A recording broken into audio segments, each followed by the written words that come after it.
I don't take it. I don't take it personally. Yeah, two of them pick a line. These two, we'll check out, these two like are like full. You've got the same. It's a financial. Well, that's what I said, I go, well. We're in mourning. It's like when the Board of Ed comes in red, the financial people go to finance in purple. Okay, I guess we're gonna call this meeting to order at 6:30. It's January 27th, and this is the meeting of the Finance Committee. We do have a quorum. Everybody is here this evening. So I will ask for a motion to accept the minutes from the December 16th meeting. So, Moved by Mr. O'Brien, second by Mr. after the second, I'm sorry. Yeah, second by Mr. Kennedy. Any discussion? Discussion. Mr. It just, my name was left off the minutes for that December. Also, was it a I special thought it was meeting? reserved. I don't know that it was a special meeting. It was. It was on before. It was the 16th. I checked. It was, okay, I alright. rechecked my calendar. Okay. And Ben is No, listed Chris as was here. absent and present. Chris was here, Ben wasn't. Ben was not here. I was here. Right. Right, So, so Chris is And I listed, but Ben is talked. listed in one Sorry. spot as present and one spot as not. Absent, right. that's all. That was it too? Okay. Any other discussion? I'm gonna change the motion to, Motion to amend. as amended. Motion to amend. Yes. Motion by Mr. Pito, second by Mr. O'Brien. Any further discussion? All in favor? Aye. Any opposed? Motion passes unanimously. Items for discussion and possible action. Ms. Bailey, there's no budget transfer. That's correct. Okay? Any other items for discussion? Okay, then we'll move on to the financial reports. Ms. Managini, I'm gonna turn it over to you. Okay, we're gonna start off with the financials. I know that you do have the December report that was provided to you this evening. And once again, you are going to see the deficit in our special education budget. We have taken a few steps to work to mitigate that a bit, so it is approximately 2.5 million as of the end of December. And the transportation account for SPED is about $162,000 in deficit currently. And while I know that Ms. Borges will address this issue as well in her report, I just want to touch upon the financial issues once again. Things haven't really changed much since I reported out last month, but we are projecting some savings in salaries and benefits, and as I caution you all the time, it's fluid. Both the SPED budget is fluid, savings that we anticipate in salaries and benefits can change each day, each week, as we fill positions, quite frankly, and whether or not other positions are, vacancies are created in those as well. So we'll continue to carefully monitor those accounts. I did mention to you that we are anticipating some savings in the fuel account based on our shared bid with the town. We did manage to save some money by lowering our per gallon cost for this fiscal year. And we are expecting some savings in the textbook accounts. Its needs have been filled pretty much by this time in the school year. However, with all those projected savings, unfortunately, we still do not believe that we'll be able to cover the deficit, so we're projecting approximately a $1 million deficit. But again, it's January. There's a lot that can change between now and the end of the fiscal year, so we'll continue to monitor it and we'll continue to update the board. And of course, I know Ms. Borges has made the town aware of this as well, because obviously we would have to request a supplemental appropriation should we not be able to cover that deficit. But again, please be reminded that not only are the potential savings fluid, special education is a very fluid part of our budget. Again, it can change daily based on registrations and new students moving in or students moving out. So we will continue to watch the area of this budget, this preliminary of the budget, and we'll provide updates as the projections evolve throughout the remainder of the fiscal year. And I'm just gonna pause there in case you have questions on any other areas of the budget, because I know I've spent a lot of time over the last couple of months focusing on those large deficit areas of concern. And so, Ms. Caldevian? Ms. Mangini, if you have an idea, or do we have, or, Ms. Burgess, do we have an idea of that supplemental special education savings amount that the town has that we would be asking for? Like, I know right now it would stand at like 1 million, but do we know, like, how much funds they have? Or, So they haven't received their excess cost money yet. okay, That typically comes, I won't be wrong, Well, we get the first payment usually the first week in March. yeah. okay, But there's a formula that you fill out, and it really depends on how the state decides, and I'm gonna speak a little bit about that, how the state decides to fund that. Do they give us 60% of 4 times the per pupil expenditure? Do they give us 80%? And that is gonna impact the amount of money the town gets. So, should they get 3 million or more? Yes. Do we know that for sure? We won't know that till the state releases. all right, I just didn't know if we had, like, if they had already received part of it and we had an idea of how much March. it would be, so like, just to make sure like the town even had the amount Right now, needed. the only thing we have received from the state, and I think in January, the state, is being very conservative, and so they have sent out, and I'm sure, Ben, you probably got this too in your district, but, you know, that they're only gonna fund it 62% this year. I don't know that that'll be accurate, but that's the message we're currently getting, is that they're only giving us 62% beyond the 4 times. And that was very preliminary, and Very there's been preliminary. a lot of noise made by a lot of school districts since that number has come out. So we're all watching legislation, and we are all talking with our legislators, because that is probably the lowest, in decades, if they do stay at that amount. But I also want to be clear, while the excess cost grant hopefully will come in more than the town budgeted, and we are very hopeful for that, should it not, what I was referring to is an actual supplemental appropriation that we would have to request by state statute, because you can't overspend your budget as a Board of Ed. And the supplemental appropriation is just that, it's additional funds that the town would have to give the Board of Ed. And we're really hoping for our sake and the town's that doesn't become necessary, but right now, it's not looking really good. So, right, there's a lot of variables though, I can't emphasize that enough, so we'll continue to watch No, that. thank you for the clarification, because I was only thinking of the excess Yep. money. Any further questions? Move on. Okay, we can move on to the grant report.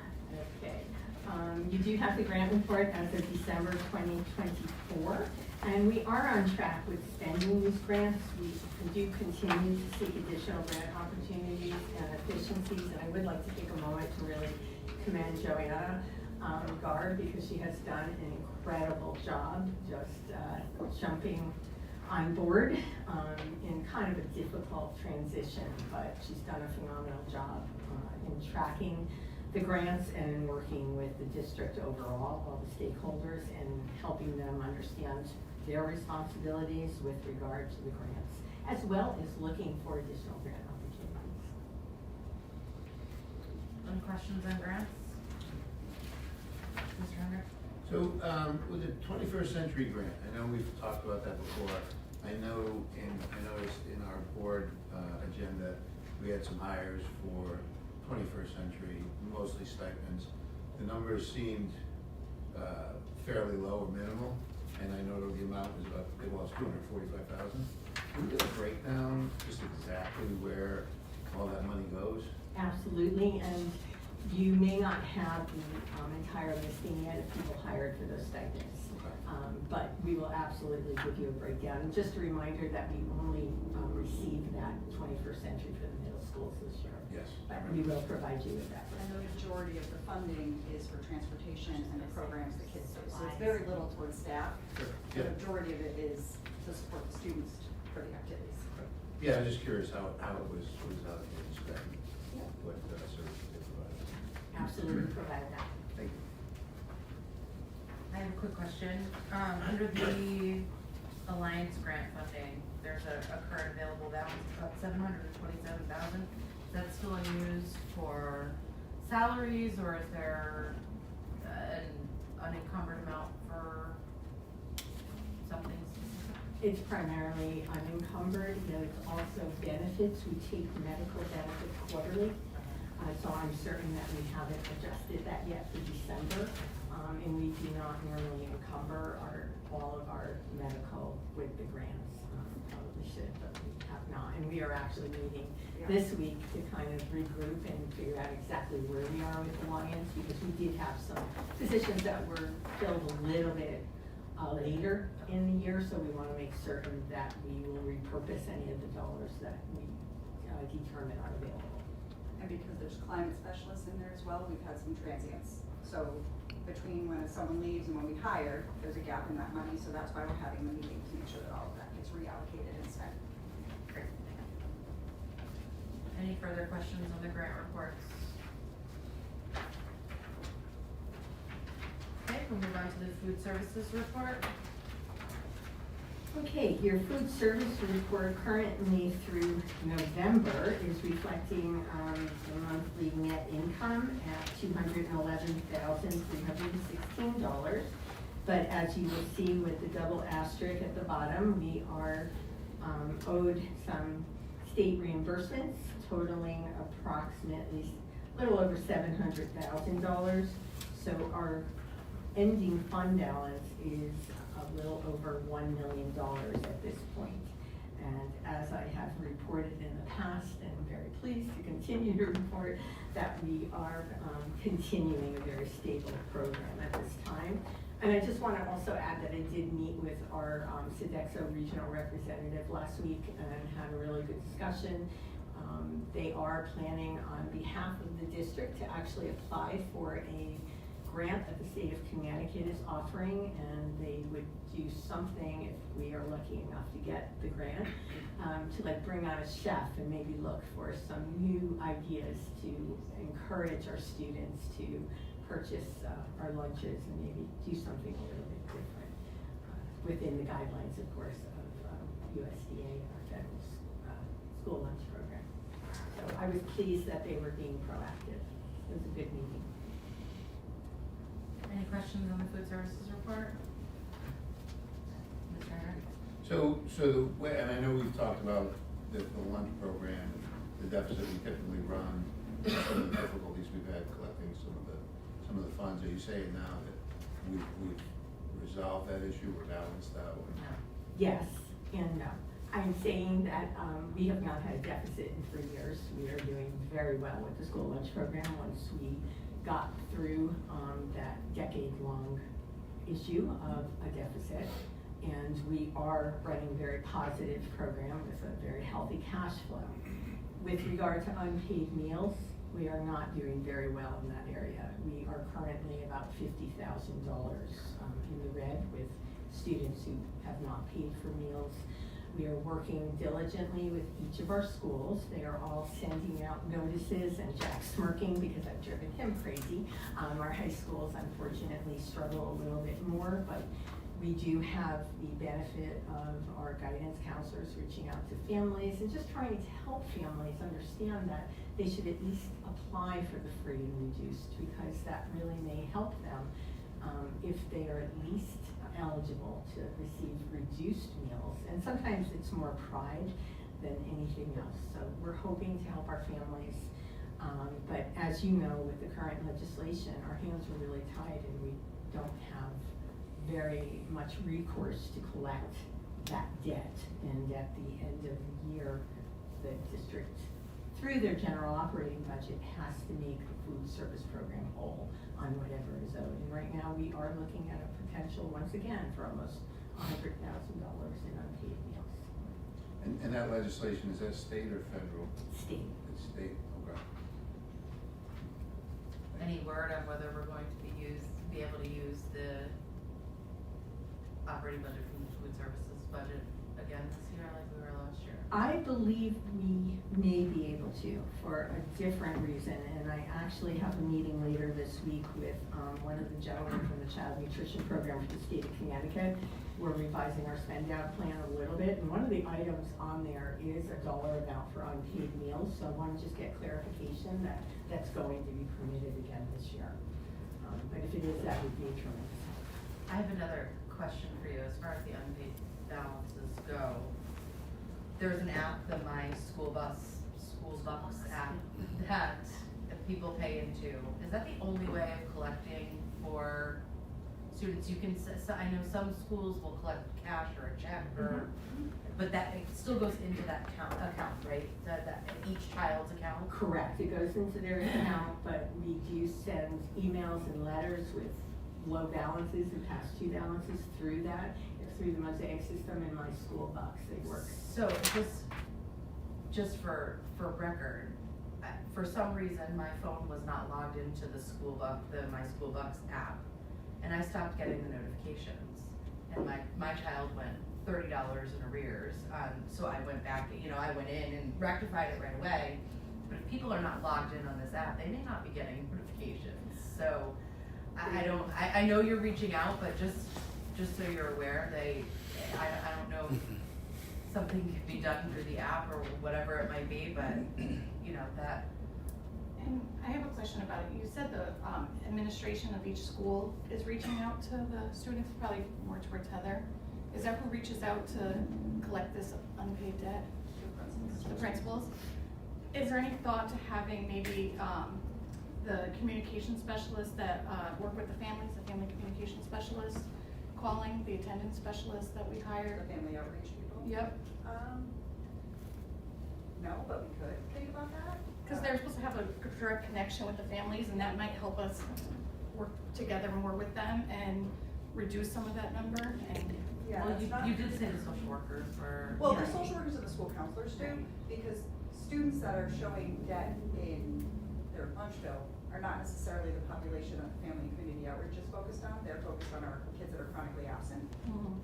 And so that would add an additional layer that now we'd also like you to reach out to these families, but they may have not established a relationship with those families. Because again, they're focused on the students that are not attending. And I would guess if you're not attending, you're not running up a deficit. just curious. Mr. Hunter? So just help me understand, so we currently, our fund balance is $1 million, plus or minus. Where does that money go? We are required to do a spend down plan for replacing equipment and repair of equipment, and we are also trying to get permission to pay some of the unpaid meal costs as well. So every year, and we've only been as a district 2 years in a row that we've had to do a spend down plan. You can keep up to 3 months of operating expenses in your fund balance for the food service program. Anything over that, and we've had about $400,000 or $500,000 over the last couple of years, which has been wonderful because we've been able to reduce our cafeteria equipment repair account in the general operating budget, because not only are we utilizing these funds to repair, but we're also replacing some old equipment. So that's what we've been doing. And so what is our, on average, what is our monthly operating expense? You said we keep about 3 months. Yeah, good question, because off the top of my head, it's not really adding up, but I think it's about $500,000. Okay. So, 53 is November, so what, yeah, okay. the total cigarettes. Okay. And then just the accounting for the repairs, where is that detailed? So if some of these funds go to repairing equipment, where would I find that expenditure? It would be under our expenditures, but it's actually within this report. It would just be part of, it wouldn't be in the Sodexo invoice, and I'm gonna have to go back and check with Susan Nicholson, because I'm not sure it is reflected on here directly, because this is not reflective of your actual excess. This is your monthly. Sure. Accounting. So within that, then, can we get a detailed accounting over, say, maybe the last couple of years? where we've spent those, what kind of repairs we've done Yeah. over those last, and where any of those excess funds, besides just the basic repairs, where they might have gone. Just so we Absolutely. kind of see, historical data on that. You got it. Thank you. Any further questions on the food services report? Okay, let's move on to the special education report. Ms. Porter, I believe. So I'm not gonna go as much into detail about the report. It's, similar to last month, we're continuing to run a deficit in both the 300s, which is your clinical costs, and your special education transportation. What I do wanna note, and I'm glad that we were able, I sent you the wrong form, because with Ms. Mangini, we have negotiated with our company that helps us provide the services for our students under those clinical services. And so you can see we are a little less in debt. We're still in debt, but it did go down, a bit, and I think that's important for you to note that not only did we freeze a couple accounts to address this, but in addition, we renegotiated and were able to get some support from that company in order to still service our kids with the same level, but at a better cost. So that is important for you to know. In addition, I think what's important and what I want to advocate for tonight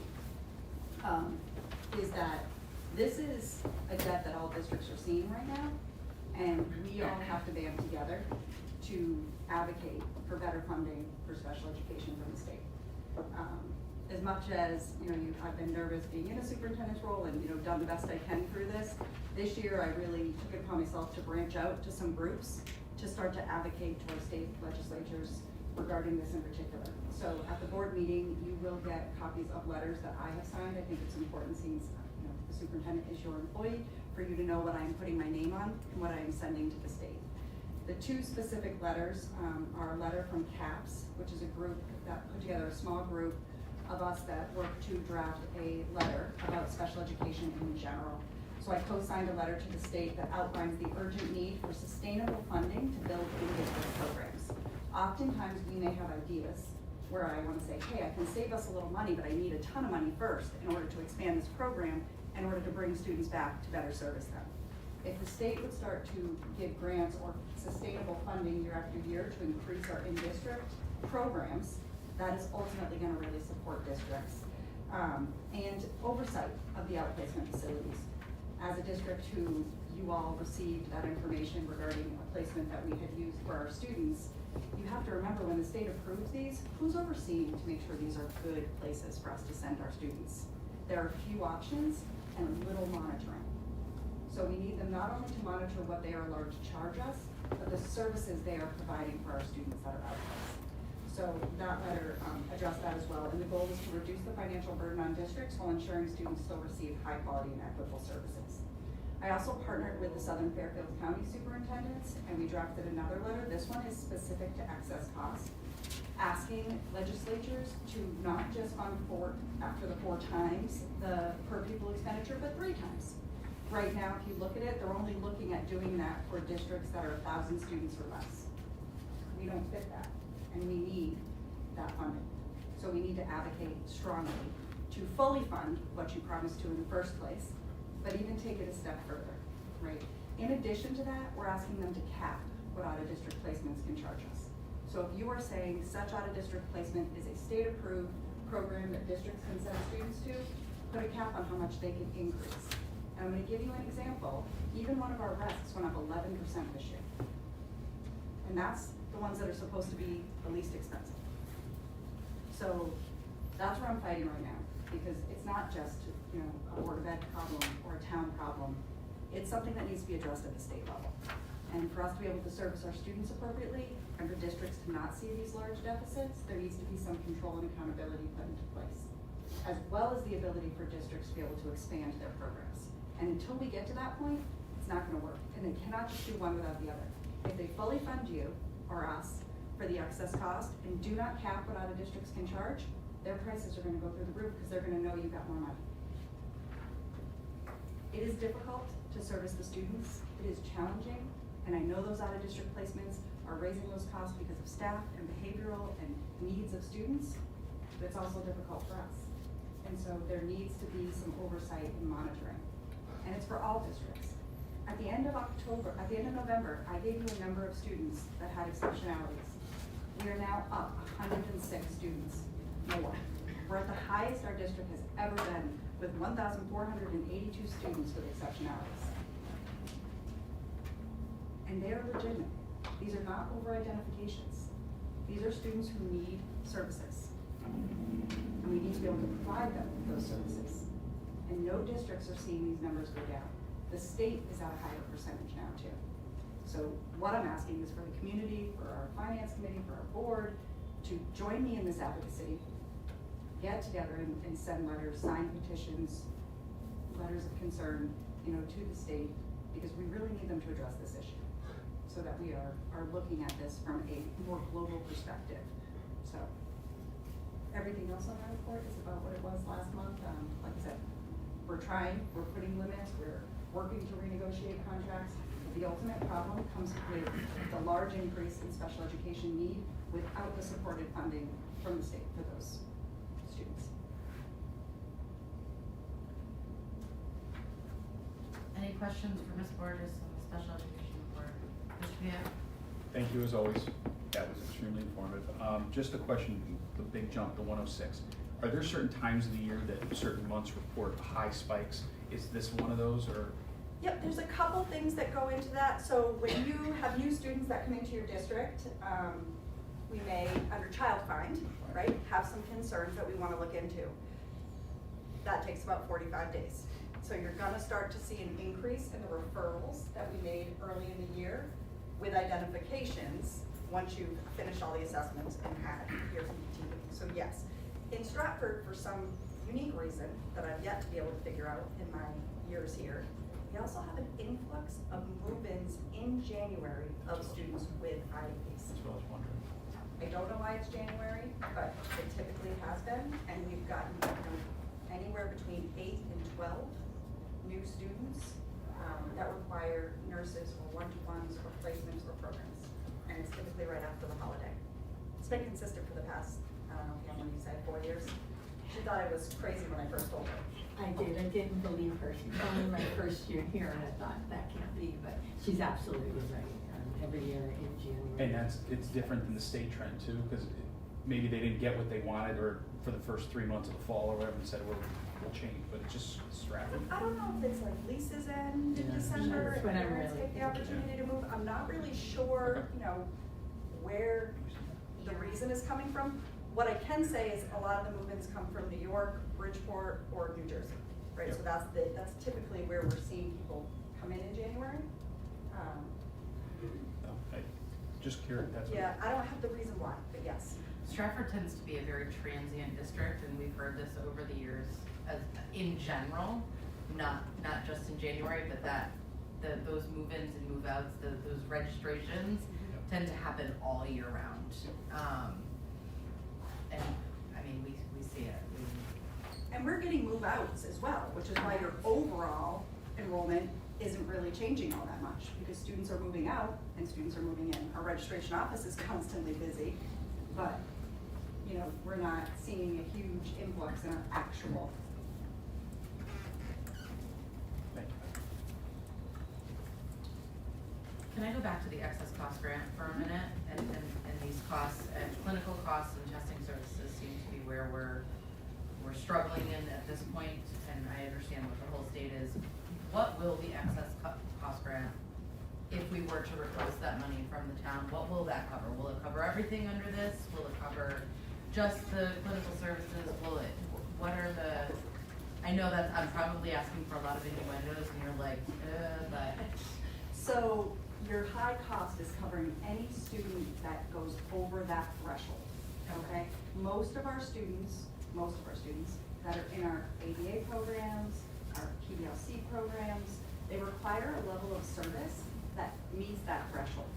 And that's why your clinical costs go up, right? So if we have students who are in a classroom that's a 10-to-1, so you have one teacher, 10 students, but then each student gets a BT, that BT cost is on there, the nurse's cost, your speech cost, your OT cost, all of that goes into what we're in totality spend per month. So your excess cost is the amount over that 4 times that the state allots to give us 60%, 80%, they're supposed to give us 80%. Last year they gave us 78, right, Pam? They're actually supposed to give us 100% of the state statute calculation, which I think they've done once in the last 15 years. Yeah. But we normally see about 80%. Right. That's what they're Projecting this year. proposing right now, but we do think that will change. I think they are coming out with very conservative numbers right now. But at 62%, it would still be a little over 3 million. And that would cover theoretically. Theoretically, but we have, you know, like Ms. Mangini shared with all of you, we'll first look at what we don't have for unfilled positions, and we'll move that in and cover that, okay? And then we'll look for what the town needs, and right now we're projecting about an additional $1 million.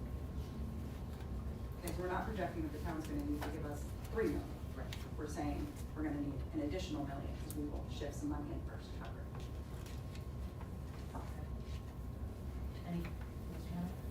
But the hope is that because we have higher excess costs, the town will should receive from the state. the More number- money than they budgeted. The number to offset that, yeah.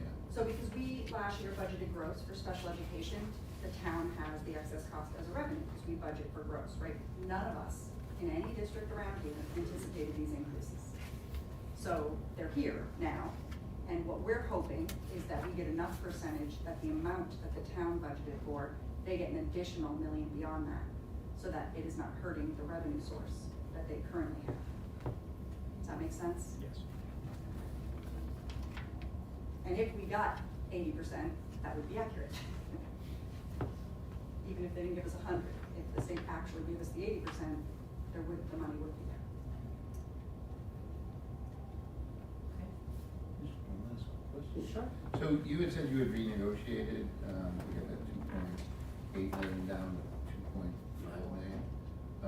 Who did you negotiate with? Is it our, It's the companies that we contract with.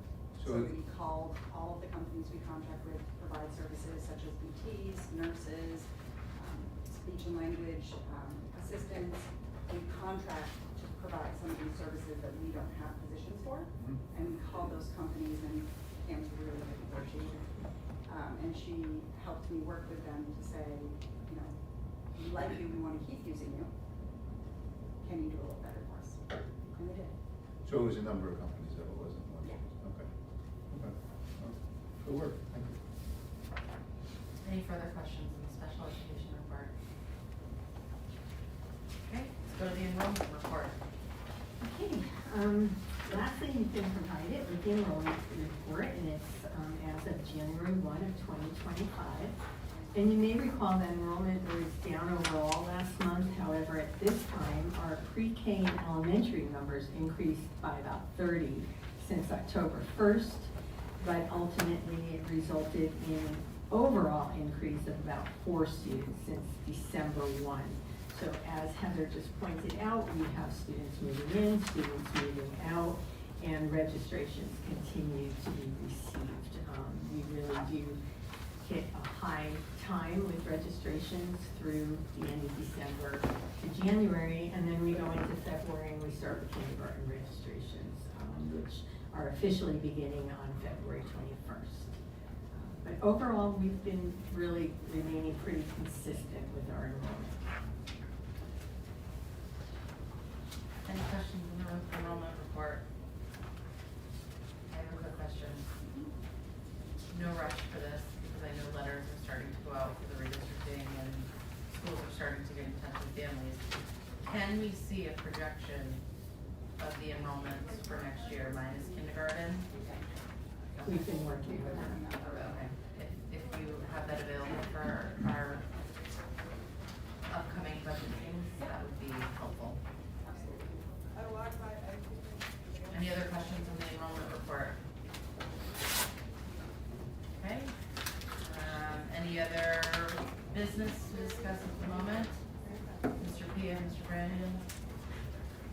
Mr. O'Brien? One question, going back to Sodexo, I think Sterling House still does the backpack program. Do you know, how that, is that paid for through us or through Sterling House? It's really through Sterling House at this point because it's no longer something that we can utilize our Sodexo food service fund money